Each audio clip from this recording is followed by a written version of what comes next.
All right, another day in the shop. Today, going to be working on a different vehicle. The truck, still waiting on part for the cook's exhaust, and the scat pack over there, waiting on some parts from Plasma Man to finish up the fuel rails, and then a couple other little things.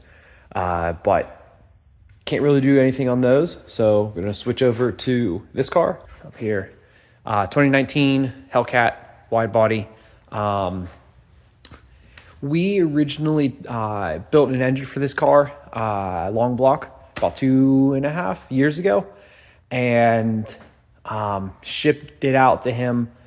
He had a shop local to him install it, and then we remote tuned it. He actually ended up coming to one of our track rentals, and I think we sent him one more revision after the track rental just to organize the race fuel and the pump gas tuning. And never heard from him again. That was about 2.5 years ago, maybe 2 years ago. And then about maybe 3 months ago, maybe 2 months ago now, we got an email from him that said that his car was running poorly and that he thinks it was misfiring. So he wanted to know if we could take a look at it. So absolutely, we said yes. I was under the impression that the car was still the way that we had last seen it. And maybe something in the engine or something like that was causing misfire, something that we had done wrong. Didn't know. I wrongly assumed that the car was still in the same configuration, but I guess I thought that if there was some change in the configuration, we would have known about it. So the car comes in, and it was a completely different setup. Instead of having the factory supercharger and factory everything else besides the cam and our short block, everything was different except for the short block and the cam. But everything around it was different: suspension, chassis, trans, fuel system, nitrous. It had nitrous now. It had a Whipple 3.8. Everything was different. So this was no longer a quick, hey, let's see if we can diagnose this real quick because we know everything about the car. This was now we know nothing about the car. We have to find this, quote, misfire. He said that he had 2 or 3 other tuners, tune the car after us because our response time for remote tune revisions was too slow. And he said it was about 1.5 to 2 weeks, which that is a while, I will admit. But we do an awful lot of cars, and sometimes that's as quickly as we can get them turned around. Well, after looking over the car, found that it was in pretty bad shape. Lots of little things wrong, lots of problems. He had given us a list of problems that the car had, all of which were things that we would have to take the car apart really and kind of dig in and see what had been changed, because there was so much that had been changed that it was almost impossible to just diagnose all the little issues on their own. There was just so many modifications done and done poorly that it would have been foolish to try to, in our opinion, to diagnose each one on its own. Like, for instance, can't keep a battery charged for whatever he said it was, a couple days. It kills the battery in a couple days. Well, all of the wiring in the car was terrible. And so do we redo the wiring to try to figure out the voltage charge, or do we try to figure out the voltage charge and fix some wiring stuff along the way? And we've been doing this long enough that we know that you really just have to start over. So thankfully the customer did give us the go ahead to start over. So this is the refresh short block for it. Like I said, we did do this. We built this short block and long block assembly about 2 years ago, and when we tore this all down, again, troubleshooting the misfire, which the car ran terribly. Couldn't even back off the trailer. I think he was out there for about 20 minutes trying to get it off, and we ended up pushing it in. It just ran terribly, and we put a flash in it, or a tune in it, that we know should have at least run the car, and it didn't even run the car. So there's clearly something wrong inside the engine. So tore it all down and found out that the hone on the cylinders was awful. There was no cross hatching left, and this motor apparently has only done about 100 miles since we last built it about 2 years ago. So obviously it had no runtime on it, and to already have the cross hatching be completely gone, the cylinders were all scored up. I think that it ran really rich, or it had detonation to get the scoring. and then the crosshatch being gone, maybe a combination of both or one or the other. I've never seen this finish like that before, but we got a new finish on it. It's probably hard to see. Let me flip the camera around. So we've got a nice new finish on it. Obviously there's still some leftover stuff, but there's nothing we can do about that. This is as best as we're going to get it without changing pistons. So these lines won't hurt anything, but we honed out as much as we could hone out. That's the new finish. So obviously it has a nice cross hatch now, a good finish. So we should actually have some cylinder sealing. My suspicion is that the finish was just so poor from being tuned so poorly. And I guess I should say after he left us, he employed 2 other tuners to tune this car because he had mentioned that our lead time to get back to him for revisions was too long. And I do believe that it is a little too long. Unfortunately, we were trying to make it shorter, but we work as quickly as we can. Dad's the one. His schedule is very full with remote tunes, so he does go as quickly as he can.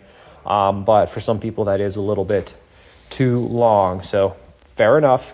But so he switched tuners twice in the amount of time that the car's been away, and the engine was in very bad shape. So that's what I think happened. I think that the tune was off. Cross hatching was gone. I probably have some pictures, and if I do, I'll put them up. If I don't, this is what our floor looks like, and that's almost identical to what the bore finish on this engine looked like prior to honing. And it had numerous scores all the way up and down each cylinder, just from the oil being crushed out of the way and the skirt touching. So I think that the engine was running poorly from that, and then it probably fouled the plugs because it had no oil control. This thing had an enormous amount of blow-by. The PCV for the breather for the valve covers was not sealed properly. Like it was just hose, like just slipped over the valve cover breathers, and there was oil all over the place. So it probably had a ton of blow-by. It probably fouled the plugs, and it was probably running terribly. So this thing needed to come out and get redone. So new rings, bearings, and a nice new hone. We did have this stoned to get it clean and make sure it's straight. And then we also had the heads decked just to be sure, because when I removed the cylinder heads, the nuts for the studs, the head just plunk, just popped off the gasket, which should not happen. It should stick to the gasket. And these gaskets have copper spray on them. So the guys who had this before were fighting something. We know they pulled the heads off because they removed the cylinder heads and they put Johnson lifters in it, which are right here. And apparently, because we do OEM lifters, we don't do the Johnsons, but I do remember reading that there was a recall for these, and these are what I believe to be the old style, they're calling it. So that slot right there gets uncovered and apparently lowers oil pressure significantly. So we are going to be changing those back out to factory. Yes, we can send those to Johnson and get them switched out, although I have reached out to Johnson and have had no reply back. However, if we did get those switched out, you have to change the push rod length. And on top of that, we have never actually used the Johnsons in a Hemi. So in this particular case, I don't want to take any risks. We want it to go together the way we would put it together, in a way that we know works. We're not putting anything different on it, no new parts, nothing fancy. So that's the job for today.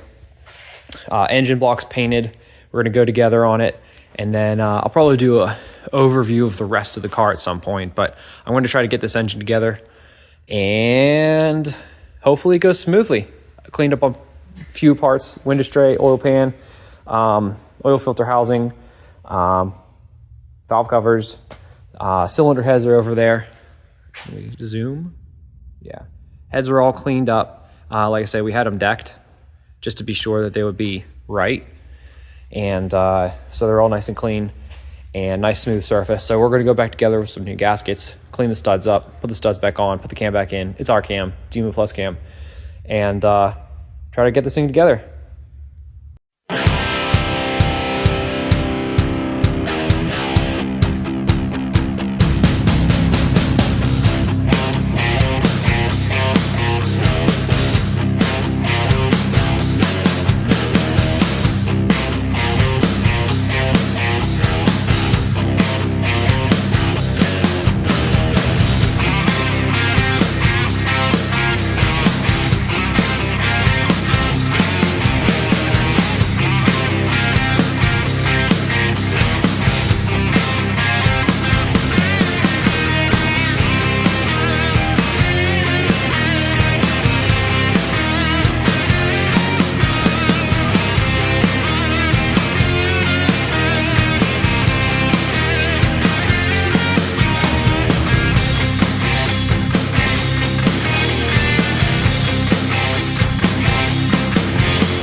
All right, so that is the long block assembly completed.